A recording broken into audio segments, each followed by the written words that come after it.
भरतपुर नाम के गांव में मनीष अपनी पत्नी रेखा और 2 बच्चों बंटू और चिंकी के साथ रहता था। मनीष अपना एक छोटा सा ढाबा चलाता था। मनीष बड़ा ही लजीज खाना बनाकर बेचता था, जिससे उसका ढाबा ठीक ठाक चलता था। वाह यार मनीष, क्या लाजवाब खाना है। तुझे पता है, इतना स्वादिष्ट पालक पनीर मेरी माँ भी बनाया करती थी यार। सच में मनीष भाई, मजा ही आया है। उसके ढाबे पर उसके गांव के और आसपास के गांव के लोग खाना खाने आते रहते थे। लेकिन अब जुलाई का महीना शुरू हो चुका था।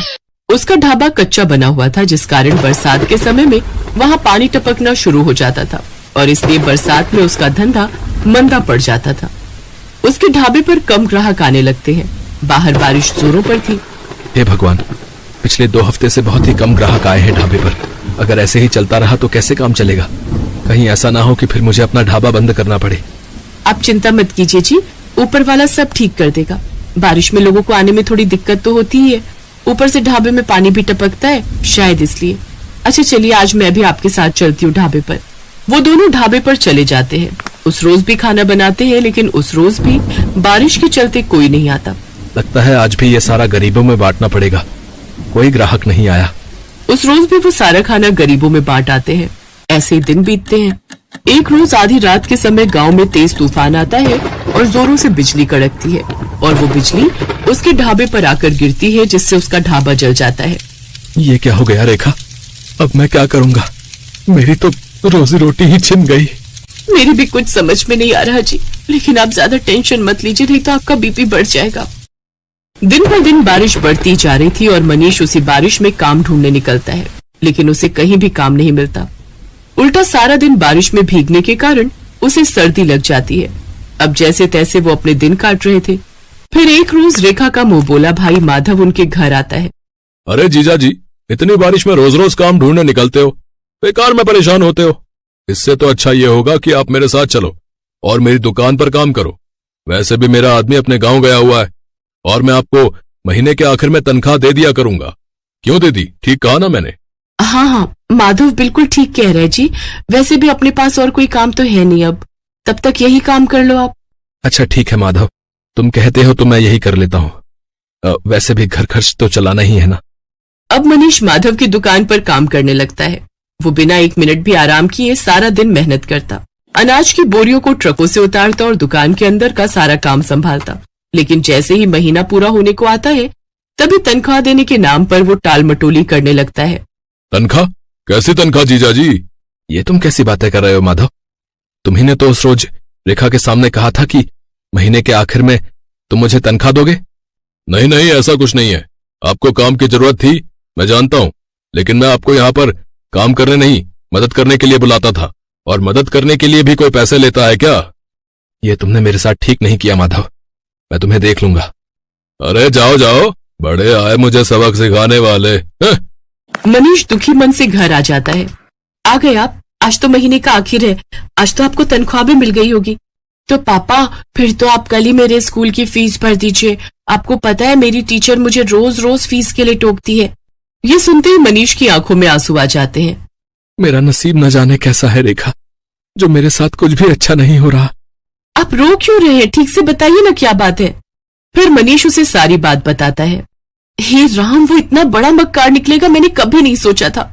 छी, उसे तो भाई कहते हुए भी शर्म आ रही है मुझे। फिर कुछ दिनों तक जैसे तैसे वो दूसरी जगह नौकरी की तलाश में जाता है। तब जाकर उसे एक बड़ी कोठी में ड्राइवर की नौकरी का काम मिल जाता है, जहां उसे महीने के 10,000 रुपए तनख्वाह के रूप में मिलते हैं। लेकिन उससे वो ड्राइवरी के अलावा अपने घर के काम भी लेते और इसी के सहारे अपना घर खर्च चलाता है। ऐसे ही एक शाम जब मनीष काम से घर लौट रहा होता है, तभी उसकी नजर सड़क किनारे गिरे हुए बच्चे पर जाती है, जो कि लगातार मदद की गुहार लगा रहा था। कोई मेरी मदद करो। ये तो किसी बच्चे की आवाज आ रही है। मनीष जल्दी से उसे पास के डॉक्टर के पास ले जाता है और उसका इलाज करवाता है। एक जमींदार का बेटा होने के बावजूद भी किसी ने मेरी जान नहीं बचाई, क्योंकि शायद कोई भी रोड एक्सीडेंट के लफड़े में नहीं पड़ना चाहता। लेकिन आपने बिना कुछ सोचे समझे मेरी जान बचाई। आपका बहुत बहुत धन्यवाद मनीष काका। अरे इसमें धन्यवाद कैसा? तेरी जगह अगर मेरा बेटा होता तो क्या मैं उसकी जान नहीं बचाता? उधर जैसे ये बात जमींदार को पता चली, वो दौड़ा दौड़ा आया और उसने वीरेन को गले से लगा लिया। तेरा बहुत बहुत शुक्रिया मनीष। अगर आज तू ना होता तो पता नहीं मेरे बेटे का क्या होता। ये ले मनीष, इसे मेरी तरफ से इनाम समझकर रख ले। ये आप क्या कह रहे हैं जमींदार साहब? मुझे इन पैसों की कोई जरूरत नहीं है। रख लो मनीष, तुमने मेरे जान से प्यारे बेटे को बचाया है, तो उसके आगे तो ये सब कुछ भी नहीं है। मनीष जब घर आकर देखता है तो वो पूरे 5 लाख रुपए होते हैं। ये देख वो बहुत खुश होता है। अब वो जल्द ही सड़क किनारे अपनी जमीन पर खुद का पक्का ढाबा खोल लेता है। सड़क किनारे होने से अब उसकी और भी ज्यादा कमाई होने लगती है। अब बरसात में न तो उसके ढाबे की छत टपकती और न ही ग्राहकों की कमी होती, क्योंकि गाड़ियों में घूमने निकले लोग उसके ढाबे पर ही अपनी गाड़ी रोकते और लजीज लजीज खाना खाकर बारिश के मजे लेते। अब मनीष अपनी पत्नी और बच्चों के साथ खुशी खुशी रहता।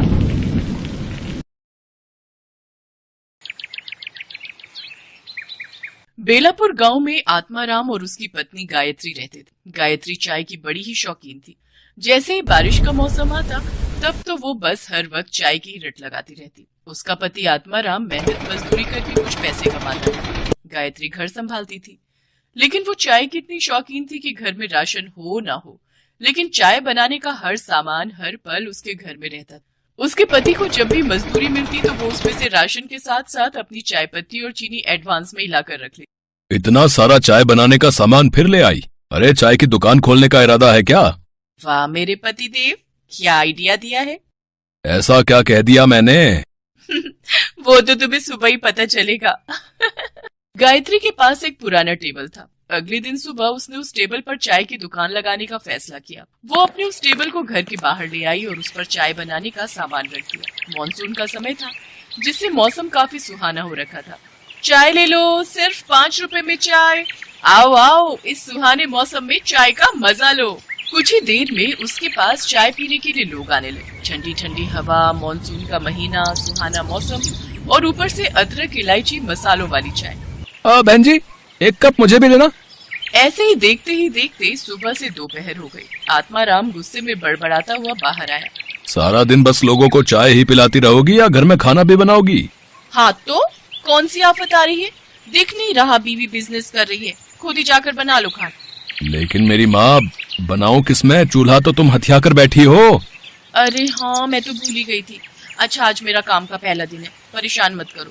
खाना अब सीधा रात को ही खाना, तब तक इस चाय से ही काम चलाओ। लो, एक कप चाय पियो।